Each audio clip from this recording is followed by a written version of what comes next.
عظمیٰ عادل سے کافی دیر تک اپنے سینے کو دبواتی رہی۔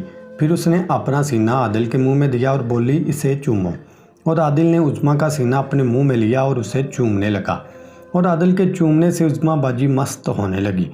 اور پھر کچھ دیر بعد ایک دم سے عظمیٰ نے اپنے چولہے کو اوپر کیا اور عادل کو کہنے لگی، اب میں تمہاری زبان کو اپنے یہاں دیکھنا چاہتی ہوں۔ عظمیٰ باجی کی بات سن کر عادل تھوڑا سا سٹپٹا سا گیا اور بولا، وہ آنٹی میں نے پہلے کبھی یہ کام نہیں کیا۔ عادل کی بات سن کر عظمیٰ نے ایک دم سے اماں کی طرف دیکھا اور کہنے لگی، یہ چکنا درست کہہ رہا ہے؟ تو اماں بولی، پتہ نہیں۔ دو خوبصورت اور ہاٹ لیڈیز کو یوں اپنے سامنے گھوڑی بنے دیکھ کر عادل پریشان ہو گیا، اور وہ کبھی عظمیٰ کو دیکھتا اور کبھی اماں پر نظر ڈالتا۔ اس وقت اس کی حالت ایک مشہور غزل کے اس شعر کی طرح ہو گئی تھی کہ میں کہاں جاؤں ہوتا نہیں فیصلہ، اور اس وقت وہ واقعی ہی اس بات کا فیصلہ نہ کر پا رہا تھا کہ پہلے کس کو۔ کافی دیر تک دونوں کو باری باری دیکھنے کے بعد آخر کار عادل ایک نتیجے پر پہنچ ہی گیا۔ وہ چونکہ پہلے ہی اماں کے ساتھ کئی بار مل چکا تھا، اس لیے وہ چلتا ہوا عظمیٰ کے پیچھے گیا۔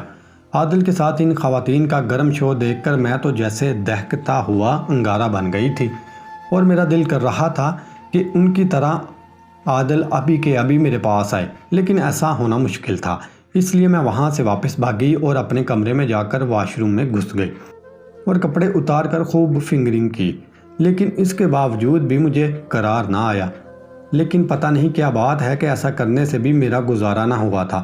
پھر مجھے ایک آئیڈیا سوجا اور میں نے جلدی سے کپڑے پہنے اور بھاگ کر فریج کے پاس گئی اور فریج سے 2-3 ٹھنڈے پانی کی بوتلیں نکالی اور واپس واش روم میں گھس گئی، اور پھر سے میں نے اپنے کپڑے اتارے اور ایک ایک کر کے ٹھنڈے پانی کی ان بوتلوں کا سارا پانی اپنے اوپر انڈیلنے لگی۔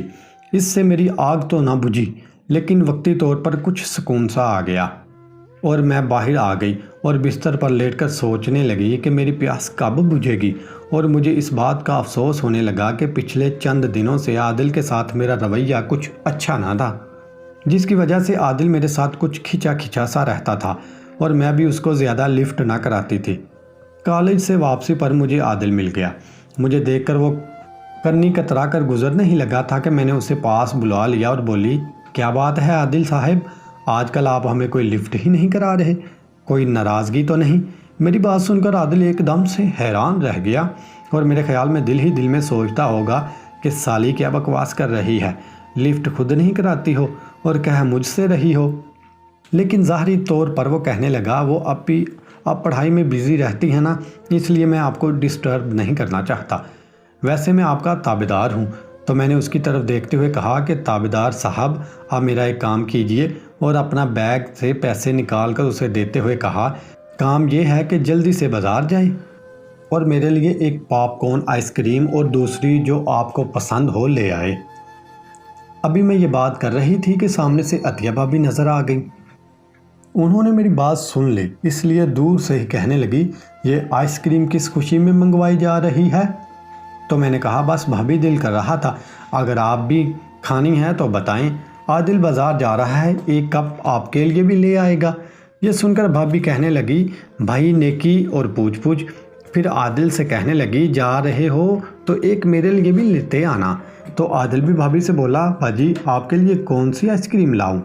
تو بھابی نے میری طرف دیکھ کر کہا، ہما تم کون سی آئس کریم منگوا رہی ہو؟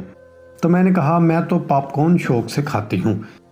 اس پر بھابی عادل کی طرف دیکھ کر بولی، ٹھیک ہے میں ابھی پاپ کارن ہی کھاؤں گی۔ اور عادل جانے لگا تو میں نے اس کو روک لیا اور بیگ سے مزید پیسے نکالتے ہوئے کہنے لگی، میں نے تمہیں 2 آئس کریموں کے پیسے دیے تھے، اور بھی لے لو۔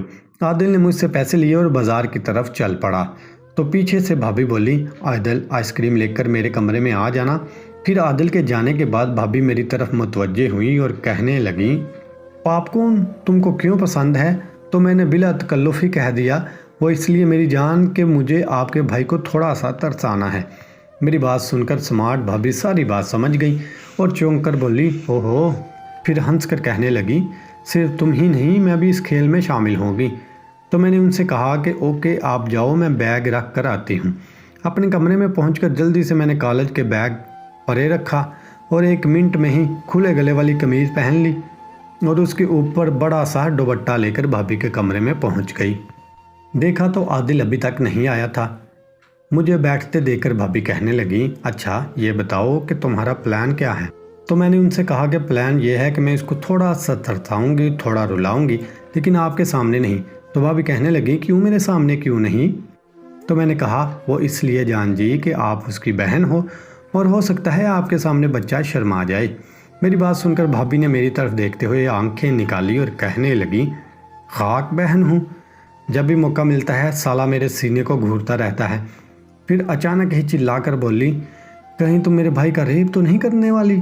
تو میں نے کہا، بے فکر رہو، شادی سے پہلے کچھ نہیں کروں گی، ہاں شادی کے بعد کی کوئی ذمہ داری نہیں۔ تو بھابھی کہنے لگی، تو اس سین میں میرا کیا رول ہوگا؟ میں نے کہا، آپ کا رول وقفے کے بعد شروع ہوگا، اور پھر مختصراً ان کو ساری بات بتا دی۔ ابھی میری بات ختم بھی نہ ہوئی تھی کہ اچانک کمرے کا دروازہ کھلا اور عادل کمرے میں داخل ہو گیا۔ اسے دیکھ کر بھابھی کہنے لگی، اتنی لیٹ؟ تو وہ بولا، اصل میں برابر والی دکان میں پاپ کارن ختم تھی، اس لیے تھوڑی دور جانا پڑ گیا۔ اور پھر اس نے شاپر سے 3 آئس کریم نکالی، 2 ہمارے لیے پاپ کارن اور اپنے لیے وہ مینگو کپ لایا تھا۔ پاپ کارن دیکھتے ہی بھابھی کہنے لگی، میری آئس کریم رکھ۔ اچانک مجھے بڑے زور کا سوسو لگ گیا اور میں ابھی آئی اور پھر ہماری بات سنے بغیر ہی وہ واش روم میں گھس گئی۔ ادھر میں نے پاپ کارن سے ریپر ہٹایا اور عادل کی طرف دیکھ کر کہنے لگی، مجھے پاپ کارن کی شیپ بہت پسند ہے۔ اور پھر دل ہی دل میں پاپ کارن کو میں نے عادل کا تصور کیا اور پھر زبان نکال کر اس کے اوپر والے حصے کو چاٹنا شروع کر دیا۔ میری یہ حرکت دیکھ کر عادل کے سامنے چہرے کی ہوائیاں اڑ گئیں اور اس نے ایک نظر واش روم کے دروازے کی طرف دیکھا اور پھر میری طرف دیکھ کر تھوک نگلا اور پھر اپنے کپ سے ریپر ہٹانے لگا۔ ادھر میں نے ایک دفعہ پھر عادل کو مخاطب کرتے ہوئے کہا کہ عادل، تم پاپ کارن کیوں نہیں کھاتے؟ دیکھو نا کتنے مزے کی ہوتی ہے۔ اور پھر سے اپنی زبان نکال کر اوپر سے نیچے تک چاٹنے لگی۔ جب میں نے چاروں طرف سے پاپ کارن کے بسکٹ کو چاٹ لیا تو جان بوجھ کر میں نے ایک گرم سسکی لی اور عادل کی طرف دیکھ کر بولی، کتنے مزے کا بسکٹ ہے۔ اور پھر کون کو اوپر والی حصے کو اپنے ہونٹوں میں لیا اور تھوڑا سا بسکٹ کاٹ کر اپنی زبان پر رکھا اور اسے دکھاتے ہوئے اپنے منہ میں لے لیا۔ میرے اس رویے سے عادل تو ہکا بکا رہ گیا اور اس نے کپ سے جو آئس کریم نکالی تھی وہ پگھل کر اس کی انگلیوں سے ہوتی ہوئی نیچے کی طرف آ رہی تھی، جبکہ عادل اس بات سے بے خبر بس میرا دلکش انداز کو ہی دیکھ رہا تھا۔ اچانک ہی میری نظر اس کی طرف گئی تو اس وقت آئس کریم نیچے گرنے ہی والی تھی۔ یہ دیکھ کر عادل سے بولی، تمہاری ساری آئس کریم پگھل رہی ہے۔ میری بات سن کر اس نے چونک کر اپنے ہاتھ کی طرف دیکھا اور اس سے پہلے کہ ٹیشو سے وہ اپنی انگلیوں پر لگی آئس کریم صاف کرتا، میں ایک دم آگے بڑھی اور کہنے لگی، لاؤ میں صاف کر دیتی ہوں۔ اور میری بات سن کر اس نے اپنے ہاتھ میں رکھا کپ نیچے میز پر رکھا اور بولا، وہ کیسے؟ تو میں نے اس کی آئس کریم لگی انگلیوں کو اپنے ہاتھوں میں پکڑا اور انہیں اپنے منہ کے قریب لے آئی اور پھر زبان نکال کر اس کی انگلیوں کو چاٹنا شروع کر دیا کہ یہ جیسے عادل کی انگلیاں نہیں بلکہ کچھ اور ہو۔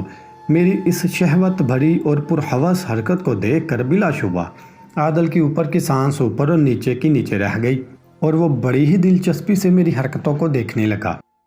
اس کے قریب کھڑے ہونے کی وجہ سے مجھے اس کے دل کی دھک دھک صاف سنائی دے رہی تھی۔ ادھر جب میں نے اس کی ساری انگلیوں کو چاٹ لیا تو پھر میں نے اس کی انگلیوں کو اس طرح اپنے منہ میں لے گئی کہ جیسے یہ عادل کی انگلیاں نہیں بلکہ کچھ اور ہے، اور اس کے ساتھ ہی بڑے ہی طریقے سے سینے پر رکھے اپنے دوپٹے کو نیچے فرش پر گرا دیا اور جان بوجھ کر تھوڑا اور جھک گئی، جس سے میرا سینہ نمایاں ہو کر اس کے سامنے آ گیا۔ جیسے ہی عادل کی نظریں میرے کھلے گلے والی قمیض کے اندر پڑیں، اس نے بڑی بے بسی سے ایک گہری سانس لی اور میرے سینے کو بڑے غور سے دیکھنے لگا۔ مجھے معلوم تھا کہ میرے گزشتہ دنوں کے رویے کی وجہ سے وہ خود کبھی بھی کچھ نہیں کرے گا، اس لیے میں نے اسے جی بھر کر ترسا رہی تھی اور وہ بے بسی کی تصویر بنا میری طرف گور گور کر دیکھ رہا تھا۔ اس کی انگلیوں کو اپنے منہ میں ڈالتے وقت میں نے اس کی شلوار کی طرف دیکھا تو اس کا حرکت میں آ رہا تھا۔ عادل کو اچھی طرح ترسانے کے بعد میں نے اپنے منہ میں